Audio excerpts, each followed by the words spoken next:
जी हाँ, बिल्कुल। आपको बताएं कि बोल न्यूज़ के senior anchor person Imran Riaz Khan को मुतादिद बार गिरफ्तार किया गया। बोल न्यूज़ के प्रेसिडेंट समी इब्राहिम समेत मुख्तलिफ FIR उन पर काटी गई हैं और बोल न्यूज़ के ब्यूरो चीफ इस्लामाबाद सिद्दीक जान के खिलाफ FIR काटी गई, उन्हें अगवा किया गया। बोल न्यूज़ के एंकर पर्सन जमील फारूकी को हिरासत में लेकर तशद्दुद का निशाना बनाया गया।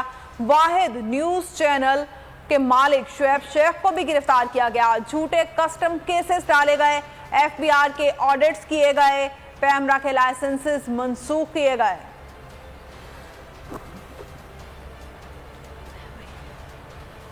तो नजर आ रहा है सामने लिखा हुआ है जुल्म मिटने के लिए। दो चीजों से मिटेगा भाई, एक अदल की कुर्सी पे जो लोग बैठते हैं ना, वो अदल के हिसाब से फैसले करने लगे, दूसरा कौम निकल खड़ी हो जुल्म के खिलाफ, तो जुल्म खत्म हो जाएगा। या इन दोनों में से कोई एक चीज हो जाए या दोनों हो जाए। अगर 420 का मुकदमा था, उस वक्त अदलिया में जो लोग बैठे हुए केस देख रहे थे वो पूछते ना यार चीट हुआ कौन है, जब उनको दिखता कोई चीट नहीं हुआ केस खत्म कर देते। तो जालिम जुल्म कर ही नहीं पाता। 9 जजेस ने नोट बिफोर किया मेरे केस को यार, 1.5 साल चला। शख्सी जमानत का केस, सेम केस इस्लामाबाद में कर दिया। एक ही इल्जाम पे 2 केस हो नहीं सकते भाई।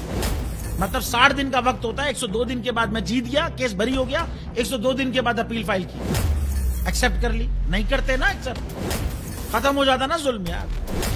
भरी अदालत में मुझे बरी कर दिया, फिर पता नहीं क्या हुआ 2.5 घंटे बाद का नोट बिफोर, मैं नहीं सुनता ये केस। खड़े रहते अपने फैसले, मिट जाता जुल्म। अल्लाह ताला ने बिठाया इन कुर्सियों पे इनको यार, ये अल्लाह ताला की तरफ से फैसले करने हैं। तो या तो ये फैसले आएंगे, जुल्म मिट जाएगा, या कौम खड़ी हो जाएगी जुल्म के खिलाफ।